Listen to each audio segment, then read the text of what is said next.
2041 সালের মধ্যে উচ্চ আয়ের দেশ এবং স্মার্ট বাংলাদেশ হওয়ার লক্ষ্যে এগিয়ে যাচ্ছে বাংলাদেশ। এই লক্ষ্যমাত্রা অর্জনের জন্য প্রয়োজন স্মার্ট অর্থনীতি। কিভাবে অর্জন করব আমরা সেই স্মার্ট অর্থনীতি, তারও আছে একটি পরিকল্পনা।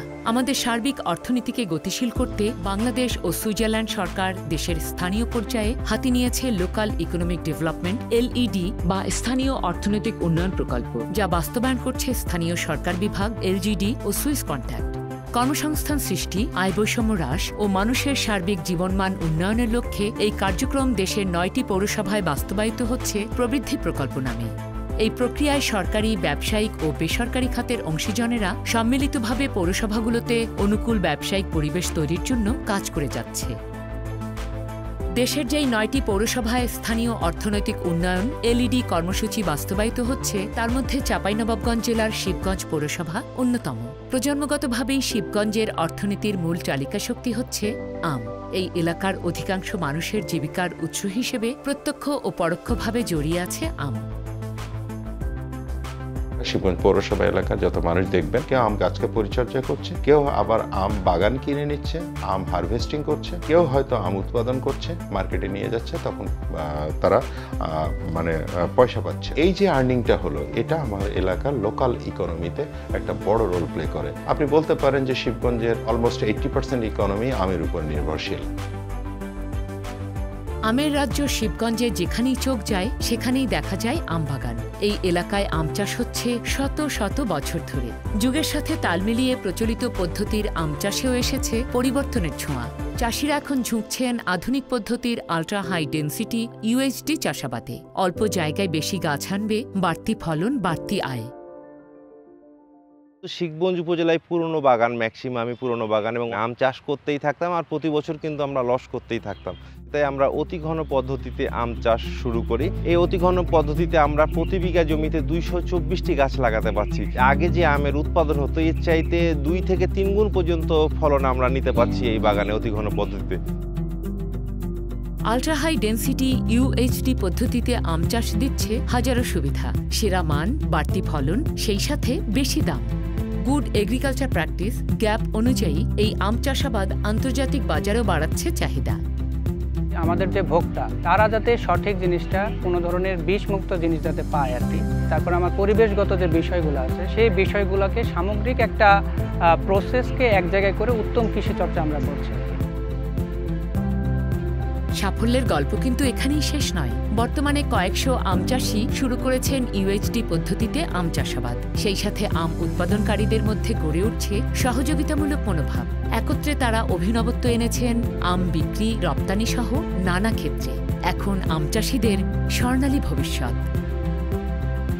গত বছরে আমরা থাইল্যান্ড গিয়েছিলাম, কিভাবে আম চাষ করে, কিভাবে আম প্রসেসিং করে, ব্র্যান্ডিং, মার্কেটিং, এই বিষয়গুলো ওদের কাছ থেকে জেনে আসছি। প্রত্যেকটা আমে আমাদের একটা করে লোগো দেওয়া আছে। এইখানে কিন্তু আমাদের শিবগঞ্জের ব্র্যান্ডিংটা হয়ে যাচ্ছে। আমরা ফেসবুক থেকে শুরু করে বিভিন্ন সোশ্যাল মিডিয়া, এবং আমরা এমনকি আমরা ওয়েবসাইটও করেছি। আমকিনি নামে আমাদের একটা ওয়েবসাইট আছে। অলরেডি আমরা UK এবং কানাডা আর ইতালি, আমরা মোটামুটি 3 দেশে আম ভালোই পাঠিয়েছি।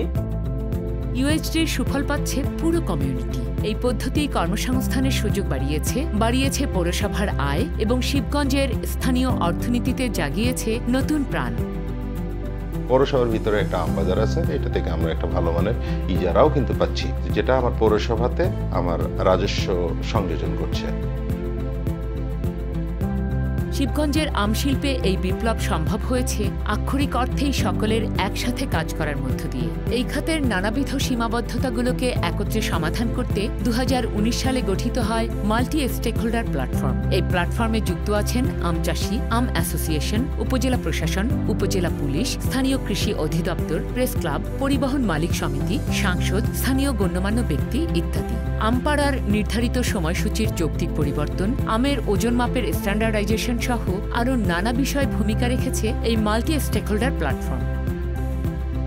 শুধু কৃষি প্রযুক্তি নয়, শিবগঞ্জ পৌরসভার অর্থনৈতিক উন্নয়নে একই সাথে অবদান রাখছে ডিজিটাল প্রযুক্তি। আধুনিক ডিজিটাল সেবায় যুক্ত হয়েছে সহজ প্রক্রিয়ায় ট্রেড লাইসেন্স প্রাপ্তি, পৌরকর পরিশোধ সহ নানা পৌরসুবিধা।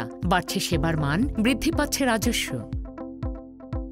এখানে ইন্টারনেট ফ্যাসিলিটি যখন বেড়েছে, টেকনোলজি যখন বেড়েছে, আইটি সেক্টর যখন ডেভেলপ করেছে, তখন শিবগঞ্জ পৌরসভা কেন পিছিয়ে থাকবে? এলজিডি কর্তৃক সফটওয়্যার প্রদান করেন, আমরা এখন ডিজিটালভাবে লাইসেন্স গ্রাহকদেরকে দিতে পারছি। রিনিউয়াল যখন করতে আসছে তখন তো আর বাড়তি কোনো কাগজপত্র লাগছে না। আপনি যদি নাম্বারটা এসে বলেন যে আমার লাইসেন্স নাম্বার এত, তখন ওখানে কম্পিউটারে তথ্যটা বাইরে হচ্ছে। পৌরসভার রেভিনিউও বাড়ছে, লাইসেন্সও বাড়ছে। দ্রুত ট্রেড লাইসেন্স প্রাপ্তির সাথে সাথে পৌরবাসীরা এখন মোবাইল ওয়ালেট দিয়ে সহজেই হোল্ডিং ট্যাক্স ইত্যাদি পরিশোধ করতে পারছেন। যদি ইউনিক আইডিটা শুধু তারা জানতে পারে, যে কোনো গ্রাহক যে কোনো এলাকা থেকে যে কোনো মোবাইল থেকে সে পেমেন্ট করতে পারে, পুরো করটা পেমেন্ট করতে পারবে। রাজস্ব বৃদ্ধিটা হচ্ছে এভাবে যে আমাদের যে বৎসরের ট্যাক্স সেই বৎসরেই সেটা আদায় করা সম্ভব হবে। মানে যেমন আমাদের যেমন বটকে থেকে বটকেটা থাকবে না।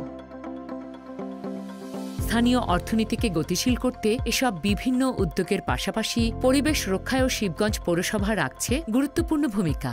উন্নত দেশগুলোকে অনুসরণ করে শিবগঞ্জ পৌরসভাও ভবিষ্যতে বর্জ্যকে সম্পদে রূপান্তর করার জন্য উদ্যোগ নিচ্ছে। এই ওয়েস্ট যদি আমি ম্যানেজ করতে না পারি তাহলে এটার জন্য আমার জন্য বার্ডেন হয়ে যাবে। এই বার্ডেনটাকে যদি আমি সহজে যদি ম্যানেজ করে ফেলতে পারি কোনো সিস্টেম দিয়ে, তাহলে আমার লাইফটা কিন্তু সুন্দর হয়ে যাবে। ২২৭৩টি পরিবারকে বালতি দেওয়া হয়েছে, 2 রঙের, একটা পচনশীল সবুজ বালতি আর অপচনশীল লাল বালতি। শুধু বাসায় না, বাজারও দেওয়া হয়েছে, বড় বিন ছোট বিন। বাসাবাড়ি থেকে ভ্যান গাড়ি থেকে নিয়ে এসে সাব স্টেশনে আনা হয়, সাব স্টেশন থেকে নিয়ে ট্রিটমেন্ট প্লান্টে নিয়ে যাচ্ছে। ওখান থেকে আবার ওই ময়লা থেকে জৈব সার উৎপন্ন হচ্ছে। বাজারজাত হয়ে গেলে তখন আমরা ওখান থেকে একটা ইনকাম আসবে। লোকাল ইকোনমিক ডেভেলপমেন্ট শুধু এই উদ্যোগগুলোতেই সীমাবদ্ধ নয়। এলইডি কার্যক্রমকে টেকসই করতে শিবগঞ্জ পৌরসভায় নিয়োগ দেওয়া হয়েছে এলইডি অফিসার এবং পৌরসভায় গঠন করা হয়েছে স্থানীয় সরকারের নীতিমালা অনুসারে অনুমোদিত এলইডি উপকমিটি। এই উপকমিটি স্থানীয় অর্থনীতির নানা অংশীজনদের সমস্যা, সীমাবদ্ধতা ও সমাধান নিয়ে কাজ করছে। এছাড়াও উপকমিটির অন্যান্য কাজের মধ্যে রয়েছে অংশগ্রহণমূলক পদ্ধতিতে পৌরসভার অর্থনৈতিক উন্নয়ন কৌশলপত্র পর্যালোচনা, পরিকল্পনা পর্যালোচনা, বাস্তবায়ন ও অগ্রগতি যাচাই, সচেতনতা বৃদ্ধি ইত্যাদি। অর্থাৎ স্থানীয় অর্থনৈতিক উন্নয়নের সর্বোপরি প্রক্রিয়ায় ভূমিকা রাখছে এলইডি উপকমিটি। এভাবে শিবগঞ্জ পৌরসভা ভবিষ্যতে নানা এলইডি বিষয়ক কার্যক্রম নিজ উদ্যোগেই গ্রহণ ও বাস্তবায়ন করতে পারবে। স্থানীয় অর্থনৈতিক উন্নয়নের এই সফল উদ্যোগগুলো প্রয়োজন দেশের সকল পৌরসভায় ছড়িয়ে দেয়া এবং সেই লক্ষ্যেই কাজ করছে বাংলাদেশ পৌরসভা সমিতি বা ম্যাপ। সুনিশ্চিত করছে পৌরসভাগুলোর মধ্যে অংশীদারিত্ব এবং রাখছে নীতি নির্ধারণী পর্যায়ে ভূমিকা, যাতে এলইডি কর্মসূচির সুফল ভোগ করতে পারে সব পৌরসভা। স্মার্ট বাংলাদেশ গড়ে তুলতে একটি স্মার্ট অর্থনীতির প্রয়োজন এবং স্থানীয় অর্থনৈতিক উন্নয়ন এলইডি কর্মসূচি তার অন্যতম চাবিকাঠি। তৃণমূল পর্যায়ে আমরা মনে করি আমাদের ম্যাপ থেকে আমরা এই বিষয়ে গুরুত্ব দিয়েছি। স্থানীয় সরকার পর্যায়ে এলইডি কর্মসূচির বাস্তবায়নের মাধ্যমে আমরা পৌরসভাগুলোর ক্ষমতায়ন বৃদ্ধির একটি ধারাবাহিকতা তৈরি করতে পারি। স্থানীয় অর্থনৈতিক উন্নয়ন এলইডি এর মেলবন্ধন বদলে দিয়েছে শিবগঞ্জবাসীদের জীবন। শিবগঞ্জ পৌরসভার এই প্রবৃদ্ধির গল্প প্রমাণ করে কিভাবে স্থানীয় খাতকে কাজে লাগিয়ে জীবনমান উন্নয়ন এবং একটি টেকসই অর্থনীতি গড়া যায়। আশা করা যায় এই কর্মসূচিগুলো অন্যান্য পৌরসভাগুলোর জন্য এক অনন্য রোল মডেল হিসেবে কাজ করবে এবং পৌরসভাগুলো নিজ নিজ এলাকায় এলইডি কর্মসূচি বাস্তবায়নে জোর দিবে। এইভাবে স্থানীয় অর্থনীতির উন্নয়নের মাধ্যমে আমরা এগিয়ে যাব স্মার্ট বাংলাদেশের দিকে।